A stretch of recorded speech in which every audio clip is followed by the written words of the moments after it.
زبور نمبر 17 داؤد کی دعا۔ اے خداوند حق کو سن، میری فریاد پر توجہ کر، میری دعا پر جو بے ریا لبوں سے نکلتی ہے کان لگا۔ میرا فیصلہ تیرے حضور سے صادر ہو، تیری آنکھیں راستی کو دیکھیں۔ تو نے میرے دل کو آزما لیا ہے، تو نے رات کو میری نگرانی کی، تو نے مجھے پرکھا اور کچھ کھوٹ نہ پایا۔ میں نے ٹھان لیا ہے کہ میرا منہ خطا نہ کرے۔ انسانی کاموں میں تیرے لبوں کے کلام کی مدد سے میں ظالموں کی راہوں سے باز رہا ہوں۔ میرے قدم تیرے راستوں پر قائم رہے ہیں، میرے پاؤں پھسلے نہیں۔ اے خدا، میں نے تجھ سے دعا کی ہے کیونکہ تو مجھے جواب دے گا۔ میری طرف کان جھکا اور میری عرض سن لے۔ تو جو اپنے دہنے ہاتھ سے اپنے توکل کرنے والوں کو ان کے مخالفوں سے بچاتا ہے، اپنی عجیب شفقت دکھا۔ مجھے آنکھ کی پتلی کی طرح محفوظ رکھ، مجھے اپنے پروں کے سایہ میں چھپا لے۔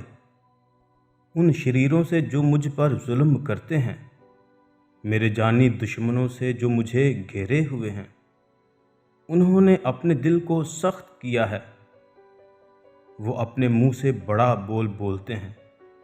انہوں نے قدم قدم پر ہم کو گھیرا ہے، وہ طاق لگائے ہیں کہ ہم کو زمین پر پٹک دیں۔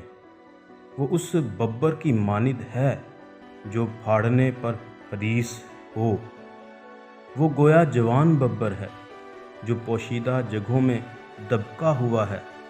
اٹھ اے خداوند، اس کا سامنا کر، اسے پٹک دے۔ اپنی تلوار سے میری جان کو شریر سے بچا لے۔ اپنے ہاتھ سے اے خداوند مجھے لوگوں سے بچا، یعنی دنیا کے لوگوں سے جن کا بکھرا اسی زندگی میں ہے اور جن کا پیٹ تو اپنے ذخیرہ سے بھرتا ہے۔ ان کی اولاد بھی حسب مراد ہے، وہ اپنا باقی مال اپنے بچوں کے لیے چھوڑ جاتے ہیں۔